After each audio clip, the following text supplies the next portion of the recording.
Hi everybody, Keith Tanner here from Flyin Miata, and today we're going to talk about differential bushings. This is something that's important for Miatas specifically because of the way the drivetrain is constructed. So we're going to talk about what that is, the differences between different kinds of bushings, the way you change them. We're going to talk about differential bushings. How exciting. If you do enjoy this type of content, make sure you subscribe to our channel. Make sure you like our videos. It doesn't cost you anything, but it helps us. And if you have any questions, throw them in the comments. We will answer your questions in the comments if you are watching this in the future. If you're watching this live, we'll try to answer your questions live so that we can get you the best information we can. So, the role of bushings in the differential. One thing that every Miata has in common is the way that the whole drivetrain is put together. Come on over here, we'll look underneath this car. We chose this one because it was on the lift already. This is an ND. But you'll notice that unlike most front engine rear wheel drive cars, there's no transmission mount in here. There's nothing at all holding up the back of the transmission. Instead, it's got what's called a power plant frame, which is this big aluminum girder that runs back the differential. And the differential is attached to the subframe with bushings. So the entire drivetrain is a single unit. It has two motor mounts on the front holding up the motor. It has two differential mounts at the back holding up the differential. And the whole thing is a single piece. This is not unique to the Miata, but it is unusual, and all Miatas are built this way. It's got a whole bunch of different advantages. It makes them easier to build. It separates the drivetrain stresses from the unibody. It makes for a stiffer, more responsive drivetrain, all the stuff that we enjoy, but it does mean that it's got a couple of weird little characteristics. So we can head over here and look at these bushings so Travis can get off the floor. So one thing about that power plant frame is that the engine is always trying to rock. It has to be able to move. There's all the inertia from all the stuff that's inside, trying to change directions, trying to spin. So the engine moves, it rocks side to side.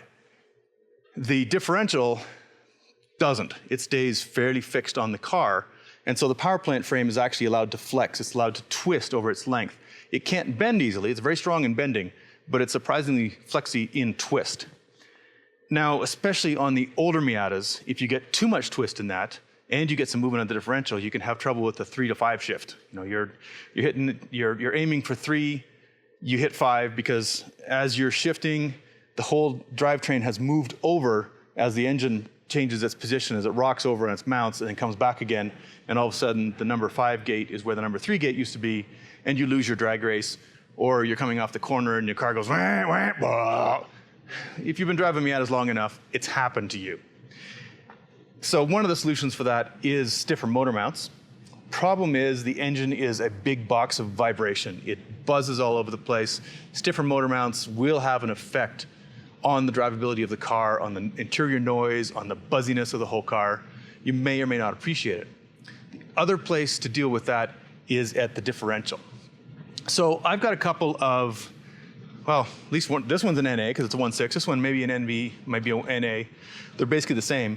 Differentials here, they have these two bushings way out. And you can see they're very far out to give them as much leverage as possible to hold the differential straight. Later Miatas had slightly different designs in terms of where the bushings were, but they all have the same basic role, and that is not only holding up the back of the drivetrain, but also resisting that twist a little bit. And here to get you an idea, these are stock bushings right here. I don't know the mileage on this one, but you can see how flexible these things are. They are actually quite flexible, and more so in one direction than the other. This is the same direction the power plant frame is resisting. This is nose up, nose down. Power plant frame does a good job of controlling that. But the side to side, the sort of thing that resists that 3 to 5 shift or the 2 to 5 shift, fairly flexible. And as these bushings age, you know, the newest NB, for example, is now 20 years old. Happy birthday, NB. Am I right? Yeah, that sounds right. Yes, okay. I forget what year it is.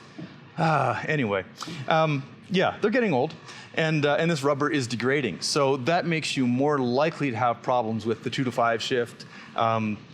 You might have a little bit more noise and vibration coming through, but generally it's going to be that engine movement problem, the transmission movement problem that you're trying to deal with. So a popular solution to that is either replace the bushings with new fresh ones or to put in an aftermarket upgrade. You don't get a lot of noise, vibration, harshness increase from going with stiffer bushings back here because unlike the engine, which has stuff jumping up and down and it's always twisting and moving around, differentials lead a fairly mild life. They don't move around as much. They do try to go nose up under acceleration, I guess that direction, but that is well counteracted by the power plant frame. They don't see a lot of, there's nothing moving up and down in these things. They're just buzzing around in circles, so you can get more gear noise out of them, but you're not going to get the same buzz through the entire car that you do from, say, stiffer motor mounts. So there's a few ways to do this. One way is to add some inserts, like these SuperPro ones that we sell. And these work with factory bushings. One goes in here, just pops in there.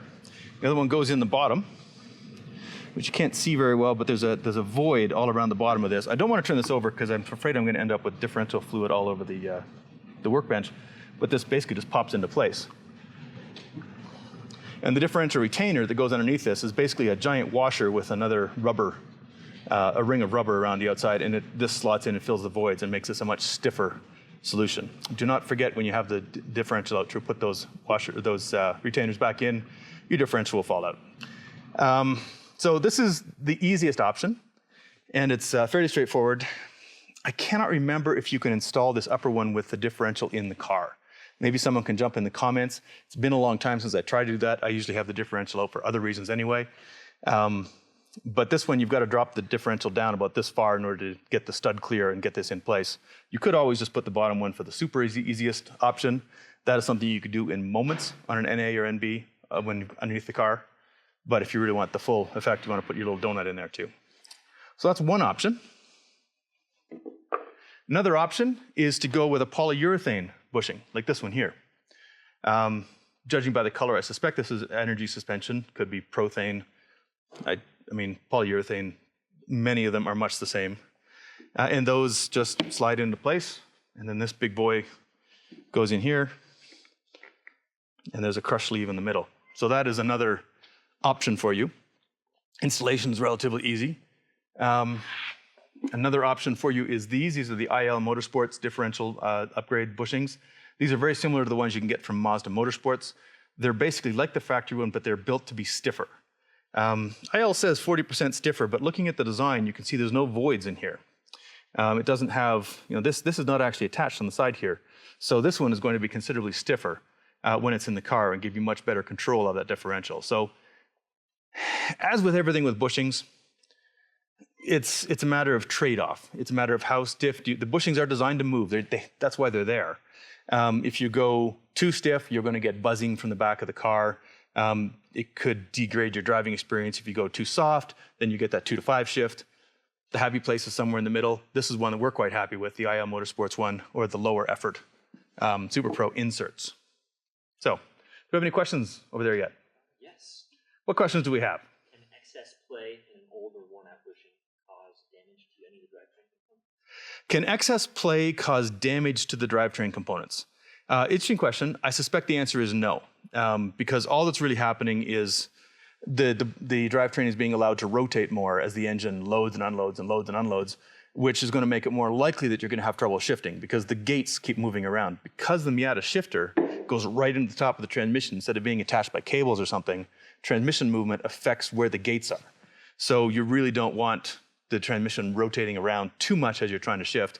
And if you have worn out, hogged out bushings, that is what's most likely to happen.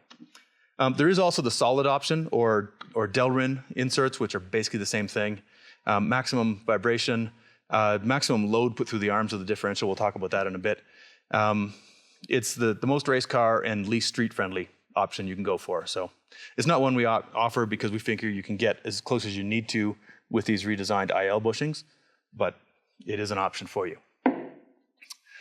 So, do we have any other questions over there, Ken? All right. Before I do get into how to change them, I will talk about the breakage of the control arms, of the differential arms. And this is a problem particularly with the NAs and the MBs.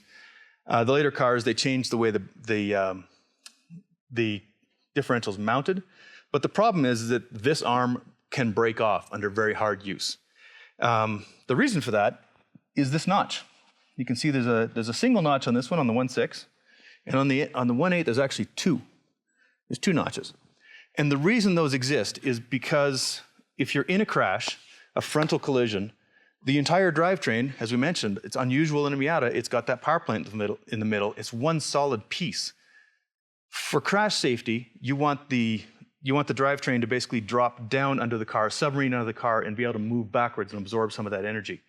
If the differential is a solid, stalwart piece to stop that from happening, then it can't do that. It's more likely to say buckle in the middle, or you won't be able to absorb the energy, as the car won't be able to crumple properly, won't be able to absorb the energy, and your crash will be worse. So what's been designed to happen is when there is a hard crash, when there's a hard shock comes straight down the drivetrain like this arm shears off, and it allows the whole drivetrain to move backwards and underneath. We used to run a salvage operation, and we saw this on a regular basis. You'd see that the whole drivetrain had gone down and under the car because the differential had sacrificed its location, and the whole thing was able to move. So it's actually a good thing, but hard driving, high power, aggressive driving can cause this to break off just from the sheer loads that are going on. So, I mean, the easiest option would be to simply weld up those two little tabs, those two little notches. But what a lot of people do is they'll plate the whole back thing because they think it's an inherent weakness in the design of the differential. It's not so much, it's a design failure point. So as long as you address this weak area, you'll be fine, but it's one of those things where people like plating things. Same with off-road guys, they love putting plates all over their differentials and their drivetrains, so it looks badass, but that's all you're really trying to avoid. On a street car, it's highly unlikely you're gonna break this, especially at non-extreme power levels, shall we say. So, to replace a bushing, you have to take the diff out of the car, especially in an ND, especially in the NC. In the NA and MB, even then, you've still got to drop it out. It's not that much work to do, honestly.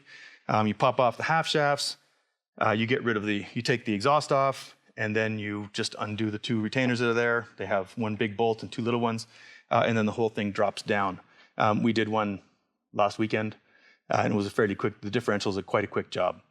So you drop that out, and then you have to get the old bushings out. A couple of tools you can use for this. Do not use a torch, please. It's stinky, it makes a mess, you don't want to overheat the aluminum. There is, I believe, a steel sleeve in there that you're still going to have to get it anyway. So my recommendation is either use a press. If you have a press, everything is so much easier. Or if you get a socket of the right size and a hammer. You have to go from this side because you can see there's a lip of the bushing around the top there. So you have to go from the other side. Again, I'm not going to turn this over because it's going to make a mess. You definitely don't want to, pretend I'm upside down, just hit the middle because this thing's designed to absorb vibration. You could do this all day long, maybe harder, but even then, you're not going to take that bushing out because you're just bouncing the center sleeve up and down. What you need is something that is the same diameter as the outside of the bushing, basically the same diameter as the actual hole in the arm. This is a 46 millimeter socket. I haven't measured what the outer diameter is, but turns out it's perfect. This is my bushing removal socket. So you take the differential, turn it upside down, put it on there, squirt it with some simple green, and then just a few good whacks, and you will eventually win the battle. So that's how you get them out. If you're putting in poly bushings, obviously that part is easy. If you're putting in a new set of IL Motorsports ones, this is more of a challenge. You can try to beat it in. It's not very effective. Certainly not effective, again, if you're just hitting the middle. I strongly recommend you get your hands on a press or you make friends with someone who has a press because that will turn half hour, 45 minutes, an hour, whatever, of beating on this thing with a hammer into about 30 seconds per side of just squish, squish, squish, and it pops into place. So I highly recommend a press to reinstall the bushings if you're going to use that kind. They don't need any sort of lubrication. Even the poly ones don't really need lubrication to work because there's no relative movement on this. They do come with, I'm sure they come with some lubrication just to help get them in, but as you can see, that's not that much of a deal. I have no idea how old these ones were. They were on the diff when we pulled it out, but you can see that's how they come out. So as much as I'd love to give you another hilarious video of me attempting to put bushings in and failing, when we did this last time, we did use a press. Our press is not in a very film-friendly location. It's in the machine shop full of all sorts of other stuff, so I'm not going to show you that. But that is the key to these, is just press them in. It's so much easier. If you want to spend some time beating away, again, make sure that you have something that is the right diameter. You can see it's almost exactly the same diameter as the bushing here. So make sure you have something of the right diameter that pounds it in there. I'll make a measurement of this afterwards and let you know. Okay, Mike, thank you. use our latest high-tech measuring equipment here. How big is this hole? I heard that, Mike. Looks like about 67 millimeters, roughly. Yeah, 67 millimeters. Or for you old school folks, 2.5 and then 2 more notches. What are those, 16ths? Whatever.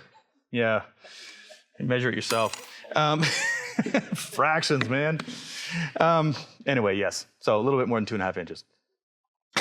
I'm sure you can go online and check to see what 67 millimeters is in inches. I can't do that off the top of my head. So hopefully that will give you an idea of what the differential bushings are for, why you might want to upgrade them, how you might upgrade them. Again, my suggestion is to use one of these two options, either an insert into your old bushings, because, oops, this way up. These ones are quite aged, quite experienced. In this particular case, if you look at the grain on this thing, it does look old, doesn't it? I'm gonna put this in and move it around a little bit.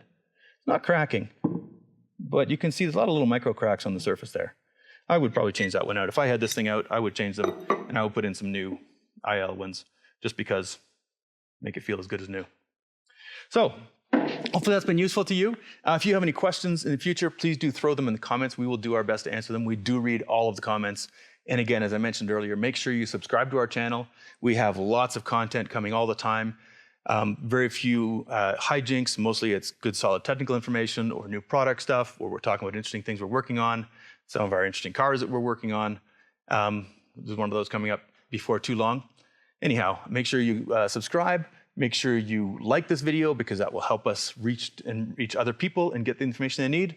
And hey, we like to hear from you. So I think that's all. Thanks for watching, folks. My name is Keith Tanner from Flyin Miata. We'll see you later.